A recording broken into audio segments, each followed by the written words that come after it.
Hi YouTubers, I'm back talking about batteries and solar panels.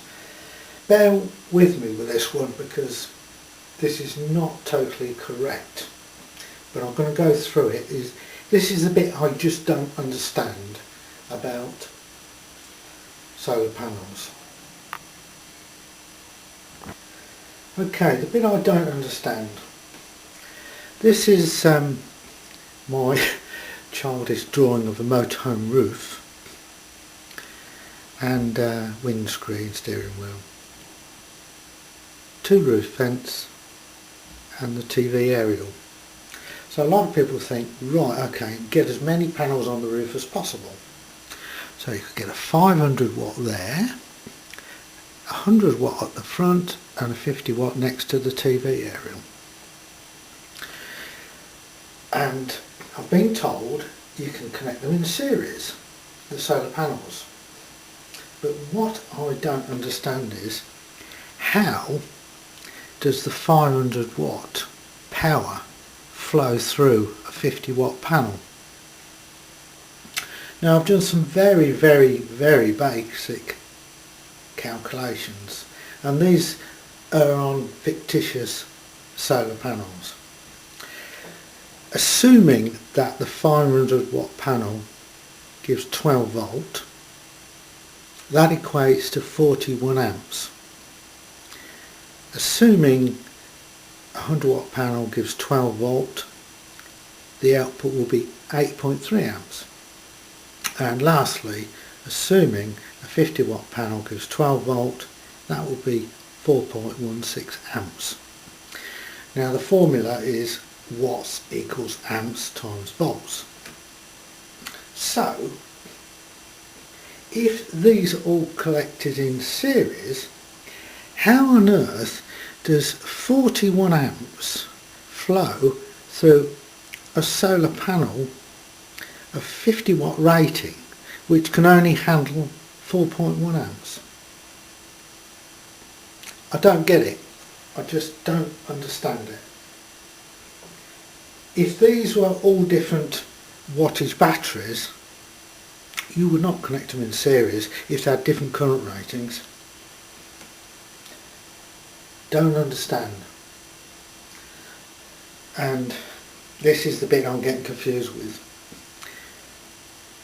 The controller, how does it control 3 different wattage ratings panels? Surely the limitation on the circuit here is the maximum current you can draw through this system is based on the lower power rating of that panel. Surely you can't put 500 watts of energy through a 50 watt panel. You can't put 100 watts through a 50 watt panel, I wouldn't have thought. So if anybody's got any ideas of that, and this is basically assumptions, this is totally wrong, because a 500 watt panel wouldn't give 12 volt and it probably wouldn't give 41 amps at 12 volt, for example. So the next part of this is I'm going to look up some solar panels and see what the specification is of a 500 watt panel. There is one 100 watt panel and a 50 watt. It just doesn't make sense to me how this would work by putting them in series. If all the panels were the same wattage and same current, yes, but having them different, like having different batteries. If you mix batteries, you get a total imbalance, in the system. Don't get it. I just don't understand. Okay, I couldn't find a 500 watt panel on the internet to look at the specifications, but I managed to find a 300 watt, 100 watt and a 50 watt panel. I didn't look at the technology of the material, what type of solar panel it was, but there's 3 or 4 important things to consider on these solar panels. They have an open circuit voltage, which they measure with a meter in bright sunlight, and they all have different voltages. They have a short circuit current rating, which is also in bright sunlight, where they short the output out, and with a measuring device they measure the current. But the most important thing to know about solar panels is they give a maximum power at a certain voltage and a certain current. So the 300 watt panel gives the maximum output when it's loaded to 30 volts and 9.1 amps. The maximum power occurs on this 100 watt panel at 16 volts when it's loaded to 6.2 amps. And the 50 watt panel, when loaded, gives a maximum power out when it's loaded at 18 volts and 2.78 amps. Right, so the controller loading a single solar panel can vary the voltage on the panel to give it its maximum output. Now, with connecting 3 different panels in series, let's just look at the voltage to start with. So at the maximum output, you need 30 volts across that panel, you need 16 volts across that one, and 18 across that. And you also have to have 9.1 amp load on that panel, 6.2 on that panel, and 2.7. Now, as they're connected in series, how on earth do you achieve that? It just doesn't make sense. The maximum current you could get in that circuit is 2.7 amps, and if that's drawing 2.7 amps, that panel and that panel won't be working at their peak efficiency. And because you can only draw roughly 2.9 amps through this small panel, you're not going to achieve the efficiency of that one or any combination if they're in series. If the panel is 300 watt panels and the current on it, the maximum power current, you could do it, because you'd have 16 volts, 16 volts, 16 volt, and the current to the whole circuit will be 6.2 amps, 6.2 amps, 6.2 amps. I just don't get it why people are saying you can have mixed series panels on the roof of a van with one controller, unless the controller has got 3 separate inputs for the different panels. It just doesn't work out. I just cannot get my head around it. So the next bit I'm going to do is look at how the solar controllers work with one panel. Okay, so we now know that the solar panels have different currents, different voltages, things like that. Now let's just talk about the controller. Controller basically will increase the voltage or decrease the voltage from the solar panels, but it tries to maintain the correct voltage for charging your leisure battery. Now it's got a step up converter, so if the voltage going into it from the panel is low, it will increase it, and if it's too high, it will decrease it. Now let's just go back. Let's take the 100 watt panel for a minute. Open circuit voltage is 19.4, so when it's open at 19.4, the zero current, its maximum voltage.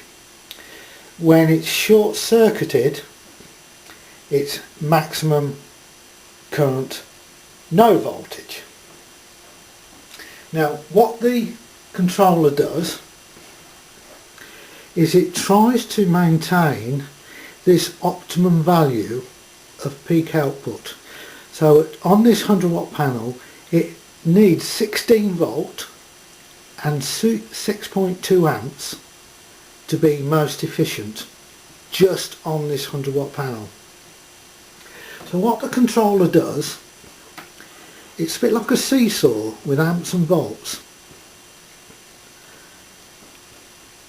And what it does, it tries to balance the two to meet this optimum performance here at 16 volts, 6.2 amps. So it will actually load the panel accordingly. So if it's really bright, it will aim to load it at 6.2 amps, which will give it 16 volts. If the sun goes in, the voltage is going to drop. And what it tries to do is alter the current to give it another optimum performance at a different voltage. So constantly the controller is increasing and decreasing the load on the solar panel while maintaining a constant output to the battery. That's in its simplest terms. But when you've got 3 solar panels in series, I don't know how it does it. I really don't. I don't think it can do it. It can't be efficient because it can't be individually raising and lowering the load on each solar panel or varying the voltage on it to give the output. Now with my solar panels, I have 2 identical solar panels and they are connected in parallel. So when it varies the voltage and the current on load on the solar panel, it does it equally on both panels, and because the panels are the same, it can control it. The other thing is, if one of the panels goes faulty and goes open circuit, the other one still works.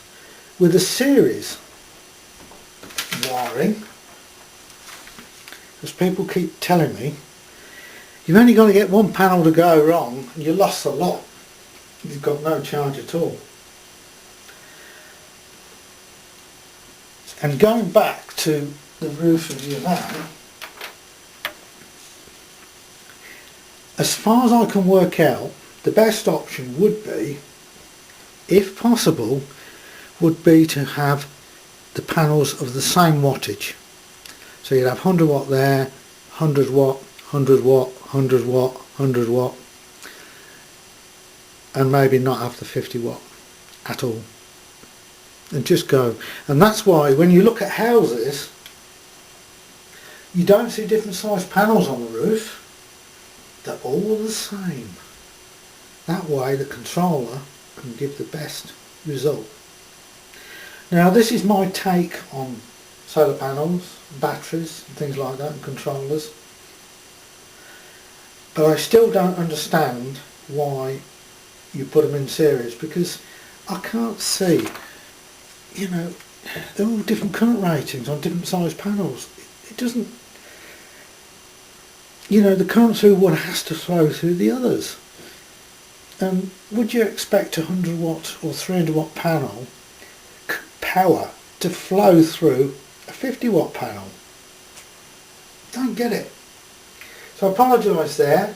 I'm not saying I'm right, I'm not saying I'm wrong.